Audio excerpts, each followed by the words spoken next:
Hi hello friends, welcome back to my channel. ఈరోజు voting results అయితే చూద్దామండి. ఎందుకంటే ఇప్పుడు మీకు నచ్చిన కంటెస్టెంట్స్ మాత్రమే ఓటేసుకోండి.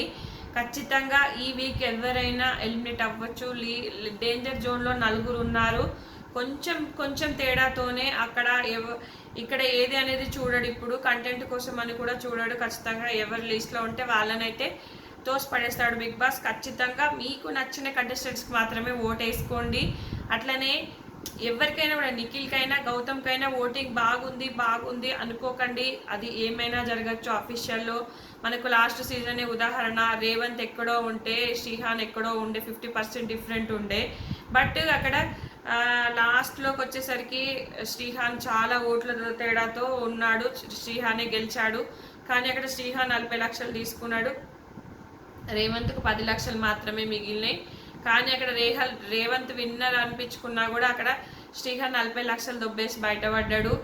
అక్కడ ఏం జరిగింది అంటే ఇంకా బయట ఏం పుకారు రేవంత్ అనడం వల్ల రేవంతే అనుకున్నారు. కానీ అక్కడ చూస్తే అట్లా జరిగింది. పాపం అతనికి అవమానం కూడా జరిగింది. అప్పుడు అంటే నేను విన్నర్ కాకుండా కూడా విన్నర్ అయినా, డబ్బులు అతనికే పోయినాయి, అతనే విన్నరు అన్నట్టుగా వెళ్ళిపోయింది. సో అందుకే ఎప్పుడు కూడా అన్అఫీషియల్ పోల్స్ని నమ్మకండి. చాలా వరకు చెప్పలేమబ్బా, చాలా వరకు యూట్యూబ్ పోల్స్ చాలా వరకు కరెక్టే అవుతాయి. కానీ చెప్పలేము, ఎక్కడో కొంచెమైనా. ఇప్పుడు యూట్యూబ్ పోల్స్ చూడని వాళ్ళు డైరెక్ట్ హాట్స్టార్లో కూడా వేయచ్చు కదా.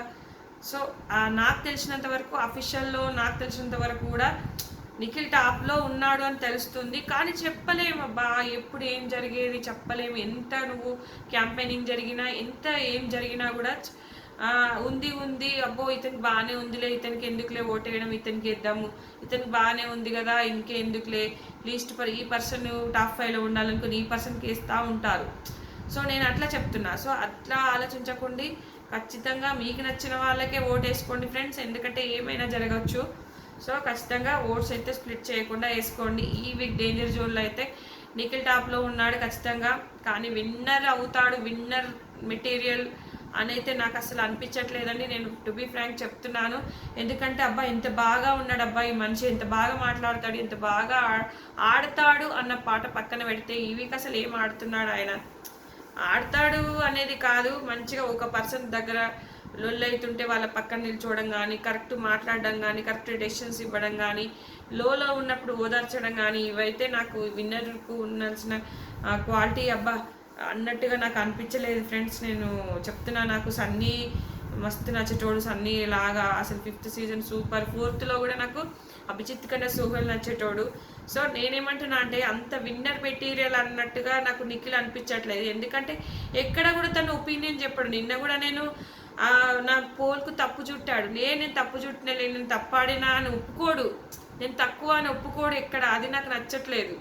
సో అట్లా ఒప్పుకుంటే బాగుండేది. నాది మిస్టేక్, నాది ఓకే, నేను ఇక్కడ సారీ అని ఇట్లా ఉండదు అతనిది. అతని వల్ల నేను ఈ పాయింట్ పెట్టాలనుకుంటున్నా అని గట్టిగా మాట్లాడాడు. అది నాకు అసలు అంటే చరిత్రలో నిలిచిపోయే విన్నర్స్ అని అనిపించదు నాకు, నిజం చెప్తున్నా. అభిజిత్ గేమ్ చేంజర్ అంటారు, అట్లనే తర్వాత సన్నీ అంటారు. తర్వాత 7th సీజన్లో నాకు 7th సీజన్లో శివాజీ అన్న కానీ, వీళ్ళు యావర్ గేమ్స్లో కానీ, ఈ లొల్లి హోరీ గుర్తుండే సీజన్లు కొన్ని బాగా మైండ్కి ఎక్కిపోతాయి. శివాజీ గారు కానీ, సన్నీ కానీ. నాకు రాహుల్ చిప్లిగంజ్ కూడా నచ్చుతాడు 3rd సీజన్. 4th సీజన్లో నాకు సోహల్ నచ్చుతాడు అభిజిత్ కన్నా. బట్ అభిజిత్ కూడా చాలా బాగా మాట్లాడతాడు, అది కూడా బాగుంది. గేమ్ సూపర్ ఉండేది అనిపించింది. సో ఇట్లా అంటే కొన్ని మూమెంట్స్ గుర్తుండిపోవాలి. అరే ఈ అబ్బాయి బాగా ఆడిండే, ఇట్లా మాట్లాడిండే అని. సో అట్లా గుర్తుండిపోయే విన్నర్ లాగా అయితే నాకు అనిపించట్లేదు నిఖిల్. తర్వాతకు వచ్చి సేఫ్ ఆడతాడు అబ్బా, సేఫ్ గేమర్. ఇదే నాకు నచ్చిన పాయింట్, మెయిన్ అదే. తర్వాత వచ్చేసి గౌతమ్ టాప్ 2 అబ్బా. ఇతనికి కూడా అతని తర్వాతనే అనమాట టాప్ 2లో ఉన్నాడు. సో ఇతనికి కూడా ఓట్స్ పడుతున్నాయని నెగ్లెక్ట్ చేయకండి. నచ్చిన కంటెస్టెంట్స్కి ఓట్ వేసుకోండి. ఈరోజైతే టాస్క్ తీశాడు, సూపర్ అసలు. ఇంకా అతను ఏంటి ఎక్కడ పడితే అక్కడ మాట్లాడాడు, ఎక్కడ పడితే అక్కడ లొల్లి చేయడు.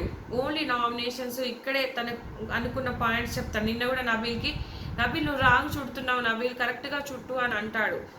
కానీ నబీల్ వినడు. నేను ఇట్లనే చుడతా గౌతమ్, నువ్వు చుట్టుకో, నేను ఆల్రెడీ వచ్చేసిన, అది అయిపోయిందని కొంచెం వినడు.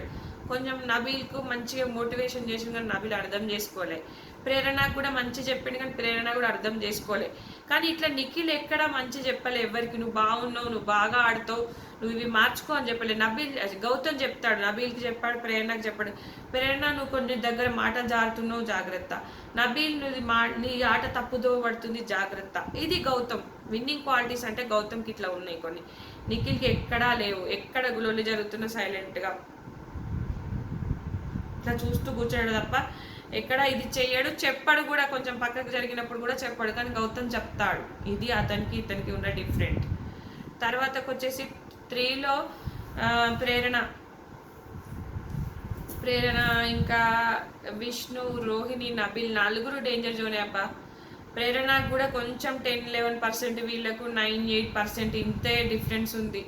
ఎవరైనా వెళ్ళిపోవచ్చు. సో విష్ణు, రోహిణికి నాకు తెలిసినంత వరకు పెద్ద పెద్ద సోషల్ మీడియా ఇన్ఫ్లుయెన్సర్స్ కానీ సినీ ఇండస్ట్రీకి సంబంధించిన వారు, అంశు అంట, నేను వేరే ఎవరో చెప్తే విన్నాను, అంశు ఆమె స్టోరీస్లో కూడా పెట్టిందట, మన్మధుడి హీరోయిన్, పెద్ద పెద్ద ఎవరో ఇంగ్లీష్ వాళ్ళు కూడా డ్యాన్స్ చేస్తారు కూడా అన్న అల్లు అర్జున్ సాంగ్స్కి, వాళ్ళు కూడా స్టోరీస్లో పెట్టుకుంటున్నారంట. జబర్దస్త్ వాళ్ళంతా రోహిణికి ఓటేయాలని చెప్తున్నారంట. సో హైపర్ ఆది వీళ్ళంతా పెద్ద పెద్ద ఫాలోవర్స్ ఉన్న వాళ్ళంతా రోహిణిని సపోర్ట్ చేస్తున్నారంట. చెప్పలేం, అఫీషియల్లో ఓటింగ్ పడచ్చు. సో రోహిణి సేఫ్ జోనే అనిపిస్తుంది.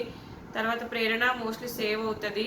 ఇంకా నాకు తెలిసినంత వరకు విష్ణు, నబిల్ డేంజర్ జోన్లో ఉన్నారు. విష్ణు ఫస్ట్ నుంచి ఓటింగ్ ఉంది, ఇంకా నబిల్ చాలా తక్కువగా నామినేషన్స్కి వచ్చాడు, గట్టి పిఆర్ లేదు. విష్ణుకి పిఆర్ ఉంది. విష్ణు నిఖిల్, మలేకల్ వీళ్ళ నలుగురికి ఒకటే పిఆర్ అంట. విష్ణు కానీ నిఖిల్ కానీ పృథ్వీ కాదు యష్మి ఉన్నప్పుడు వీళ్ళందరికీ సేమ్ పిఆర్ ఉండేవాడంట ప్రేరణకి ఈయన. సో ఇట్లా విష్ణుకి కూడా పిఆర్ ఉంది ఖచ్చితంగా. విష్ణు డేంజర్ జోన్ అంటున్నారు. నబీల్ అయితే చాలా బాగా అమాయకుడు అబ్బా, అతనికి తెలియదు, కొంచెం తెలియకపోవడం వలన అటు ఇటు ఉన్నాడు తప్ప నబీల్ మోస్ట్లీ వెళ్ళడని అనుకుంటున్నా. చెప్పలేమబ్బా ఈ వీక్ ఏం జరిగేది, ఎట్లా ఉండేది. సో విష్ణు డేంజర్ జోన్ అన్నట్టుగా ఉంది. సో కొంచెం మా ఈ నిఖిల్ పిఆర్ కూడా బాగా ఉంది, స్కామ్ ఏదో నడుస్తుంది, వేరే వాళ్ళకు ఓట్లు పడకుండా అని కూడా అంటున్నారు.